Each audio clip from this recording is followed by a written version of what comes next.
Why do you want to be a member of the House of Keys? Well, since I arrived on the island, I've always been interested in the well-being of the island and its population. And I joined Laxey Commissioners in 1994 and was chairman for 3 times during that period. I had to resign from the commissioners, not because I was no longer interested in it, but because my work with government, Treasury, meant that I had to travel off island. And I'm a great believer that if you are part of a body that is overseeing planning and issues like that, then you need to be attending the meetings to have any positive input. So that's the reason that I stepped back from the commissioners. However, I did run for the Keys by-election in 1995, and I also stood for the general election last time in 2016.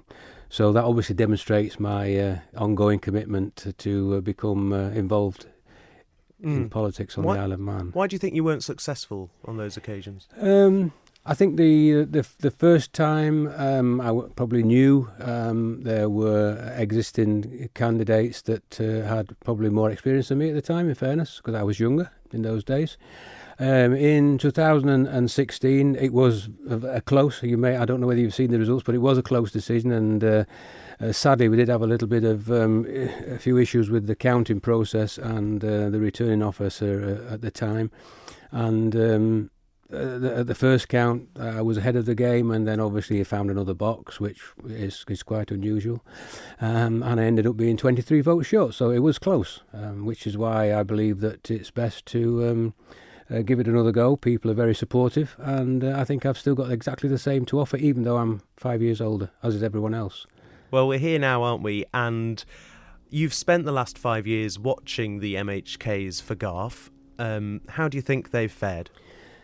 Well, it's obviously it's easy to talk from the outside. There are challenges, I'm quite sure, once one is elected, because your passions and motives may not be as easily achievable as you believe they may be whilst you're outside. I'm not convinced that they've been quite vociferous as they could have been. As you know, we had the major flooding incident in Laxey 2019, and there were a lot of issues leading up to that which could have helped to mitigate it. What do you mean? Well, obviously ongoing works that should have been completed. They weren't, and I just think we lacked that. Although central government was involved in it, because obviously they had the contracts, we lacked the governance, and I think that sometimes that governance is a responsibility of the MHK to continue overseeing the work, and that's something that I've done in a personal capacity since 2019. Is it the job of a constituency MHK to be doing that? If they're not in the relevant department, what can they do? Well, but irrespective, you are elected by the people of your sheading, but you're also a national politician, and if it's something of grave concern, which this was, to your part of your constituency, then irrespective what department where you may be, you need to have at least some input and show a real positive approach to trying to move the job on. Okay, what about on any other issues, big ones in Garff, for example, sewage, and what do you think about the current situation there? Well, again, I believe the sewage system has been totally neglected.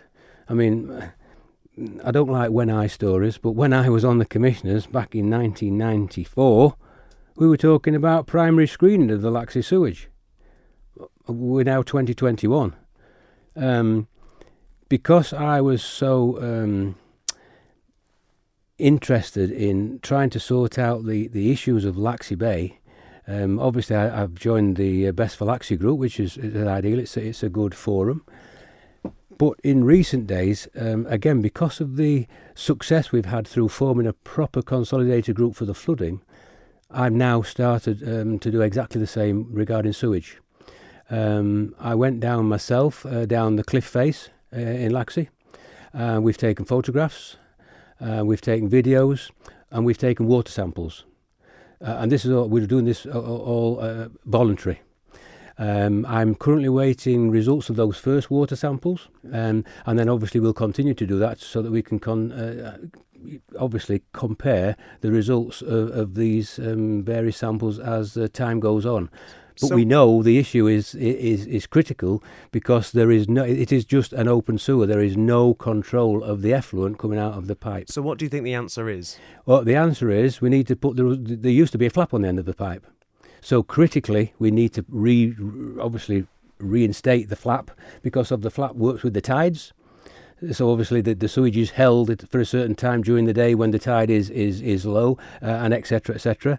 I won't go into all the details here and bore the listeners, but obviously that's what we need to do. That's critical. And then longer term, we have to decide the very best option for Laxey, be it to treat and obviously put the treated effluent into the bay, or to try and connect to Onken Head, where is the sewer which then goes to Miriveg.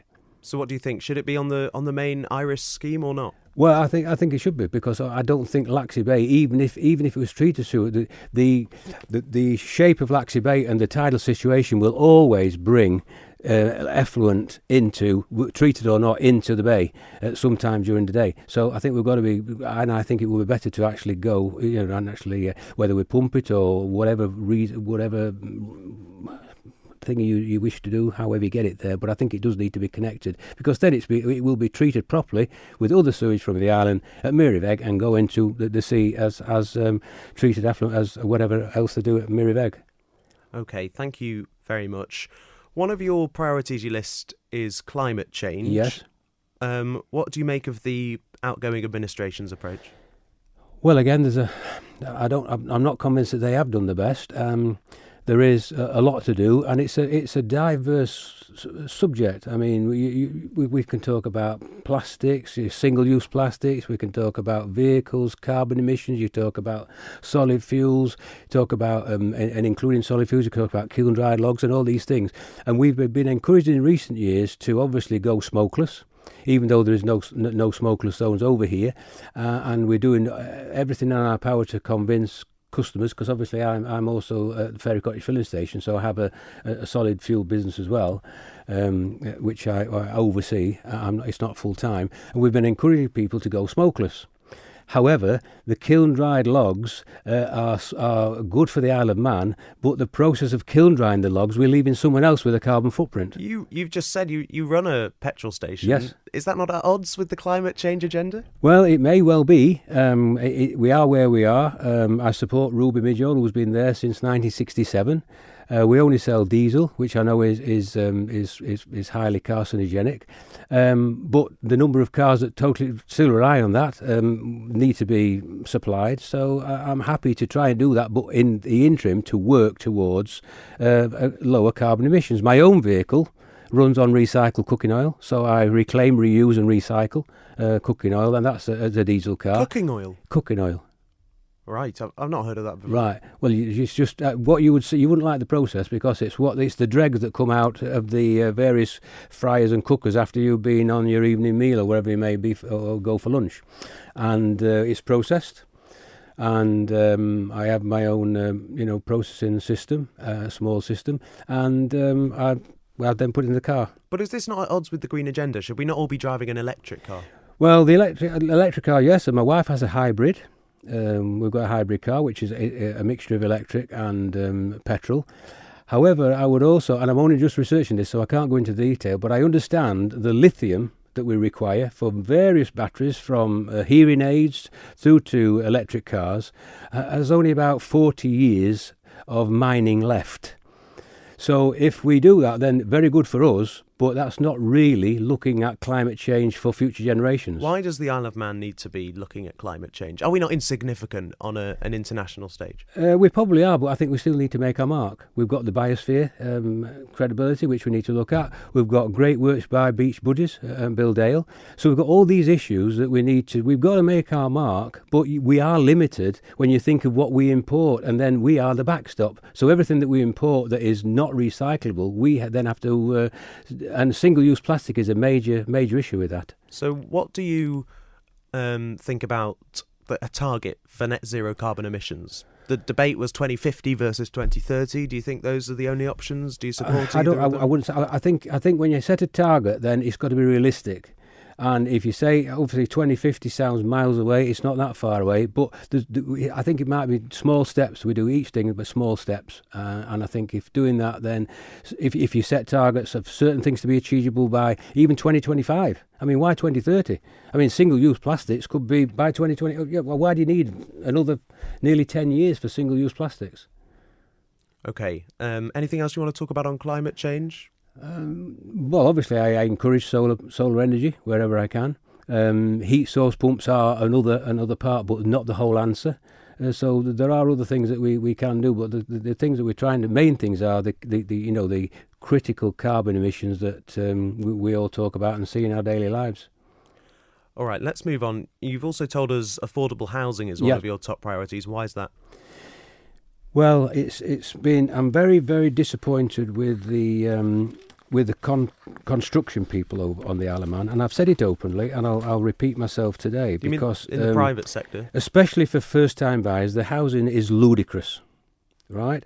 The sharp practice of development companies is contemptible.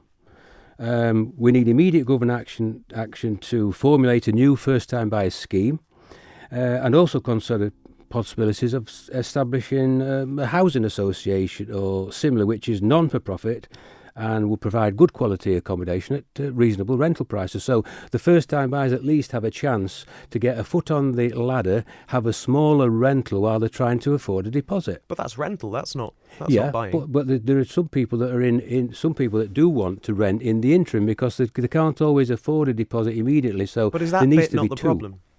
Is not affording the deposit? Is that not the problem that needs addressing? Well, that's what I've said with the government. If the government also has updates the loan scheme. If the government updates the loan scheme to help them, and the other thing I think that we could also consider is a property cap, which in my view would be where a developer has a development of, for argument's sake, 50 houses, and a certain percentage have to be for first-time buyers. Those property prices for first-time buyers are capped. Now you could decide on a limit, which is, who knows, you could decide on that. But the way that you would cap it is it wouldn't cost anyone anything other than the landowner and the construction people. But the public, well, you just said the public sector's not going to go for this because they're going to be the ones who lose out. How can the MHKs legislate for that? Well, the legislation legislate. Well, obviously they've got the power to if there is consensus within government, then you've got power to legislate for what you wish. If it's a case you say, well, yes, we could bring a property cap in, which means that the landowner takes a cut on the first-time buyers and the construction people take a cut because they're making millions of pounds on all the rest of the properties, then why should they, it is in their interest because they are supposed to be building and supporting the Isle of Man, why should they not also have a deep interest in the young people here? Does it not go against the free market, the free economy arguments that we have? That we exist in? No, I don't think it does, because the thing is sometimes in a free market economy there has to be checks and balances, and in this instance literally we cannot have a continuation of these spiralling house prices where young people have saved for a house and have paid the deposit, and I repeat myself, and then the deposit has been returned to them because the price has increased since the time they signed, and that is immoral. In my view, it is contemptible and immoral. All right, thank you very much. You say government spending is one of your priorities. What do you mean by that? Well, government spending, obviously, it's easy to... we can spend anybody else's money, it's dead easy, as you know. And the government has no money of its own. It's all your money, my money, everyone else that's paying into the system. And I think it's every time that anything happens in government, then it has to go through Treasury approval to be signed off by the various Treasury board and the ministry if necessary. And the thing is that it's in so many cases we're seeing it that there's no accountability and there's no governance. So therefore, you will quote, and if you're having the work done on your house and you receive a quote, you don't expect that work to be A, not done on time, and B, to overrun the budget that you've committed to it. And it's exactly the same with government. You need to keep a strong eye on the budgeting process and ensure that if anybody comes back for more, they physically, it's got to be an exceptionally good reason as to why they need more budget over and above what we've already agreed for the project in hand. So do you think that the current system of the budget and the one vote on the entire Pink Book, is that effective? I'm not convinced, and I think the people should be more involved in the budget making process. I think that a consultation process should be out. So, for argument's sake, budget normally February, March time. If you said, well, start by early January when people have got over Christmas and New Year, and say, right, these are the budget proposals, and get some feedback, because in fairness, when you're elected to a position, be it even a civil servant, when you're a civil servant or an MHK or a politician, then you're a servant of the people. And you cannot serve the people unless you're in constant dialogue and conversation with them. Okay, so let's say you get elected, it gets to January, we're not in this system, we're still where we are now, whether it's one vote on the Pink Book, would you vote for it or against it?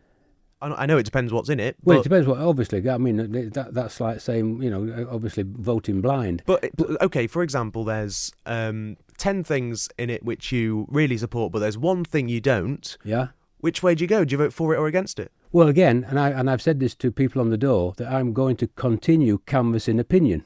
So if the public are not involved in it, the public of Garff will be, the constituents of Garff will be involved in it, because I'll be canvassing that. I'll say that we've got, this is the issue before us, these are the options, this is what I believe about it, have you got any input? And then on a balance, in percentage terms, they will be part of that budgeting process as a consequence of my input, even though it's not written in law, because I am determined to represent the people, not just for the vote, but every time, everything in between. But you can't represent what everybody thinks all of the time, because some people will think one thing, some people will think the other, but you've only got one vote in the chamber.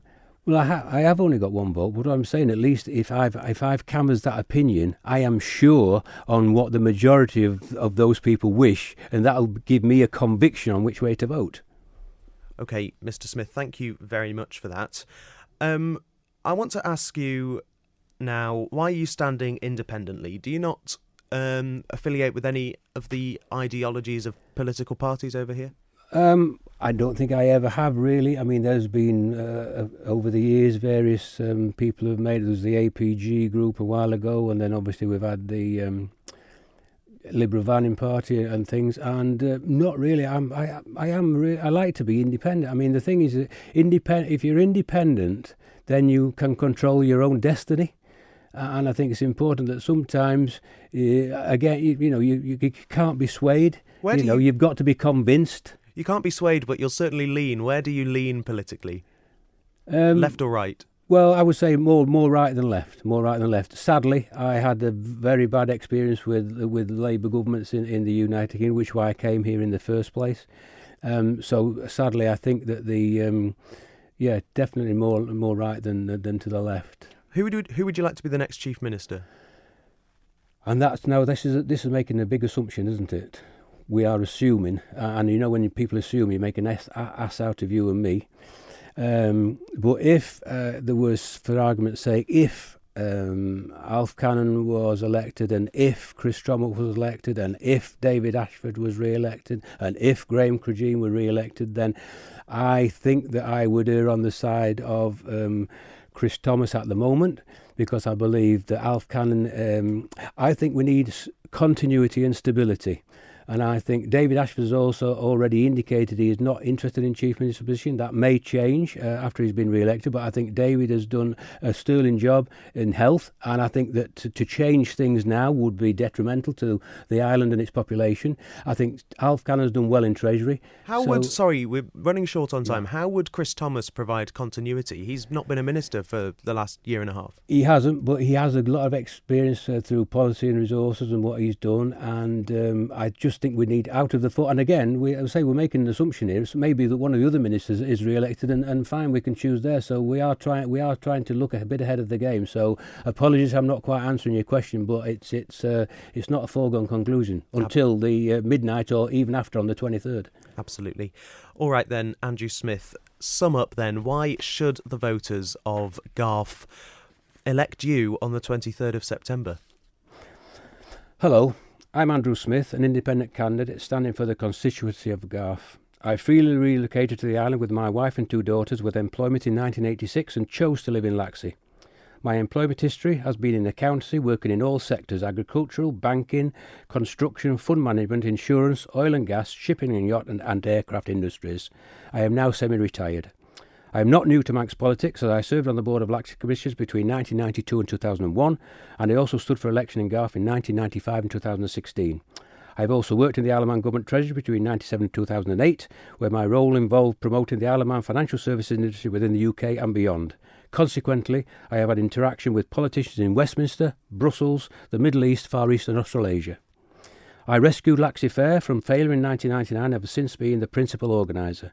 Following the serious flooding in Laxey in 2019, I formed the Garff Flood Action Association.